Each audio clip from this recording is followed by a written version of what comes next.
Hello, class. Once again, this is Professor Barry. I want to say hello to you. And I want to do just a quick overview of our lessons of Chapter 3 and 4 for this week. This week is October the 23rd. And remember to keep looking at your assignments online. We're in Week 2, Module 2, and you should be looking at the assignments that are due this week. You have a communication self-assessment assignment, and I want you to go on there and you simply take a little quiz and you see what type of communication style you have. Pay attention to that assignment and you'll just tell like in a paragraph or so what communication style you have and if you were surprised at those findings, and make sure that that's done before Sunday night. Also on week 2, you have a discussion about nonverbal communication. Make sure you get to that discussion board. You have a critical thinking exercise on page 64, number 3 on page 64 of your textbook. And that's also listed in case you don't have the textbook. Make sure you go to your online portal and I have the directions for you. And one more thing you need to do is a PowerPoint assignment, and you're answering the question, who am I? In pictures. So in a nonverbal way, you are showing pictures of who you are. I have examples for the PowerPoint assignment, and that is located right in that assignment where it says PowerPoint assignment, who am I? If you click on that, I have an example of my own that will give you a clearer vision of what to do. Please, please, please, I can't say it enough. Please make sure that you are checking in to your online class daily, if not a few times during the week, and you're checking on your assignments during your work, because we don't meet in class, but you want to make sure that everything is up to date. And also this also goes for your attendance for the week, okay? All right, this week we're going to talk about verbal and nonverbal communication. I just want to highlight just a few important things from the chapter. I won't go through everything because you are responsible for read and take notes. When we talk about verbal communication, I have some notes here. When we talk about verbal communication, one of the key things that I want you to remember is that our culture always intertwines with our language. How we see the world through our culture is how we will speak to other people. You notice we're having a big issue with the NFL protests and things like that. Some people see it as something negative. Some people see it as freedom of speech or as something positive to stand up to do. The reasons why we're having these clashes with different groups is that one person is speaking out of their culture or their perspective and another person is speaking out of theirs. Okay, so that's why when we speak, we're always speaking from our cultural background. We can never get away from how we were raised or the cultures that we are intertwined in. When we speak, realize that meanings are personal. So we can say something and that meaning is personal to us.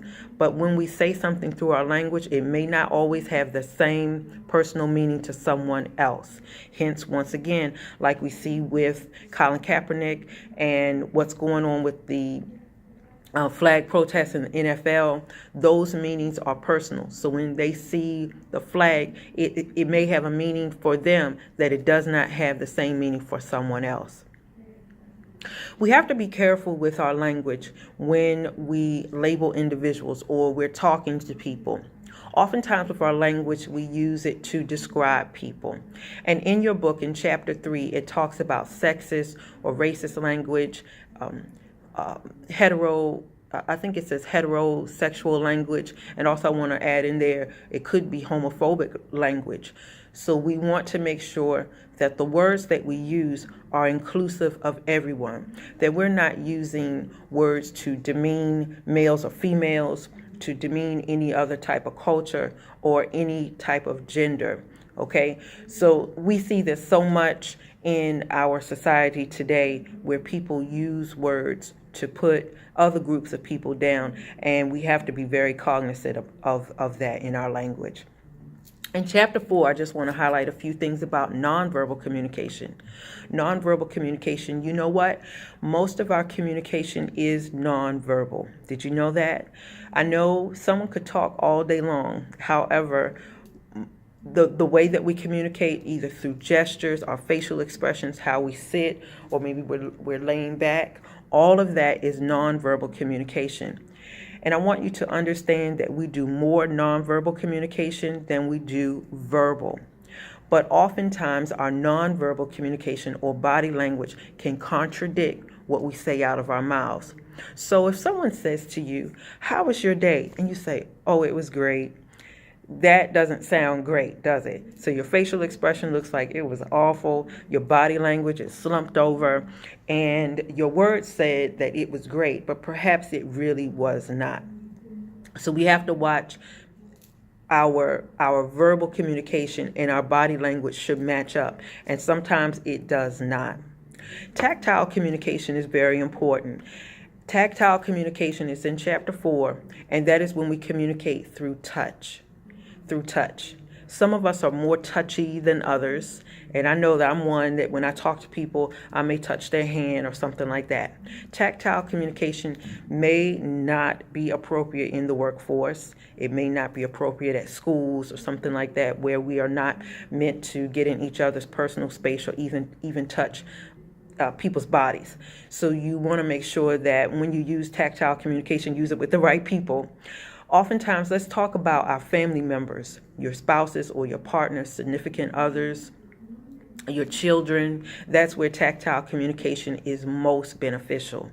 It's been said that as children grow up, especially with our boys, we don't touch as much. And we have to remember that, when you have a baby, you're just always loving and hugging and kissing on them. But as the children get older, we kind of lose that tactile communication. We can't forget that, especially with our relationships too. Holding hands, putting your cheek next to your significant other, skin-to-skin contact, that's tactile communication. It really it enhances relationships.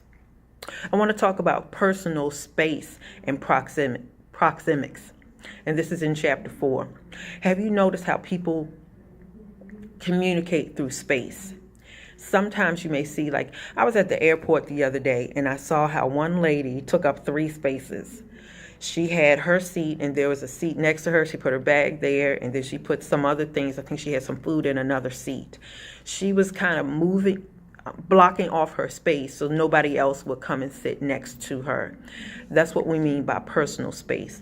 In America, we kind of don't like people, in our faces. We don't like people very close to us. We, need a distance and almost about 12 to 24 inches in front of us, kind of like our personal bubble. So think about how you feel when you go to the store and you're checking out and somebody's too close to you in the Target line or the Walmart line. That's what we mean by violating personal space. Proxemics or closeness. Have you ever seen 2 people walking down the street and they're holding hands or they're close to each other? All right, and they don't have much space in between each other. We look at those 2 individuals and we assume that they are together, or maybe they're a couple, husband and wife or something like that.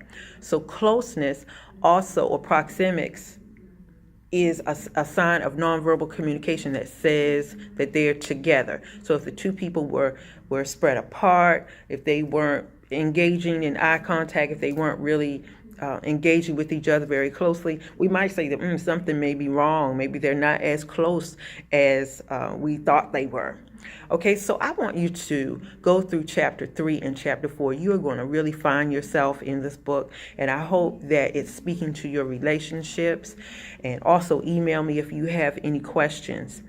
Look at verbal communication. Start thinking about how you communicate with other people. And I want you to also start paying attention to your nonverbal communication. Is it saying what you want it to say, or perhaps it's saying something negative? Until next week, I hope you all have a very blessed day.